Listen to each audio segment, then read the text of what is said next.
വെള്ളം കുടിക്കുമ്പോൾ 4 കാര്യങ്ങൾ ശ്രദ്ധിച്ചാൽ വാതം, പിത്തം, കഫം സംബന്ധമായ രോഗങ്ങളിൽ നിന്നും രക്ഷ നേടാമെന്ന് റിപ്പോർട്ട്.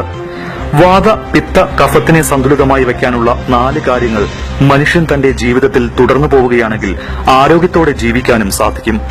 ഭക്ഷണം കഴിക്കുമ്പോഴും കഴിച്ച ഉടനെയും വെള്ളം കുടിക്കാതിരിക്കുക എന്നതാണ് ഒന്നാമത്തെ കാര്യം. ഭക്ഷണത്തിന് ശേഷം കുടിക്കുന്ന വെള്ളം വിഷം കുടിക്കുന്നതിന് തുല്യമാണെന്നാണ് പൊതുവെ പറയുന്നത്.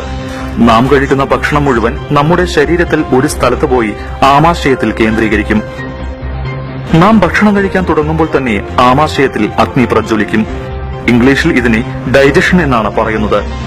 എങ്ങനെയാണോ അടുപ്പിൽ തീ കത്തിച്ചാൽ ഭക്ഷണം പാകമാവുന്നത്, അതുപോലെയാണ് ജട്ടറിൽ തീ കത്തുമ്പോൾ ഭക്ഷണം ദഹിക്കുന്നത്. ആ അഗ്നിയുടെ മുകളിൽ വെള്ളമൊഴിച്ചാൽ എന്താവും സംഭവിക്കുക?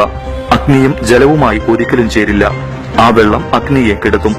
അപ്പോൾ നമ്മൾ കഴിച്ച ഭക്ഷണം വയറിൽ കിടന്ന് അടിയും. ആ അടിയുന്ന ഭക്ഷണം 100 തരത്തിലുള്ള വിഷങ്ങൾ ഉണ്ടാക്കും. ആ വിഷം നമ്മുടെ ജീവിതം തന്നെ നരകതുല്യമാക്കും. വെള്ളം എപ്പോഴും സിപ്പ് ബൈ സിപ്പായാണ് കുടിക്കേണ്ടത്, അതായത് കുറേശ്ശെ കുറേശ്ശെ.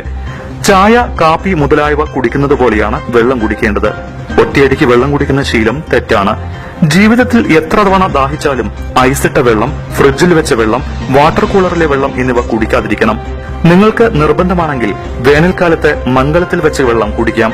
കാലത്ത് എഴുന്നേറ്റ ഉടനെ മുഖം കഴുകാതെ 2-3 ഗ്ലാസ് വെള്ളം കുടിക്കുക.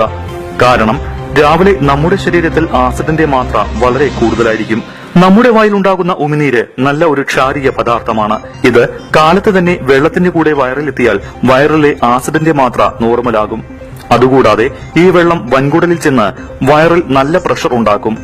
നിങ്ങൾക്ക് 2-3 മിനിറ്റ് കൊണ്ട് കക്കൂസിൽ പോകാനും തോന്നും. വയർ നല്ലവണ്ണം ക്ലിയർ ആവുകയും ചെയ്യും. ഏതൊരു വ്യക്തിയുടെയും വയർ കാലത്ത് ഒറ്റ പ്രാവശ്യം കൊണ്ട് വൃത്തിയായാൽ ജീവിതത്തിൽ ഒരു രോഗവും വരാൻ സാധ്യതയില്ലെന്നാണ് വിദഗ്ധർ പറയുന്നത്.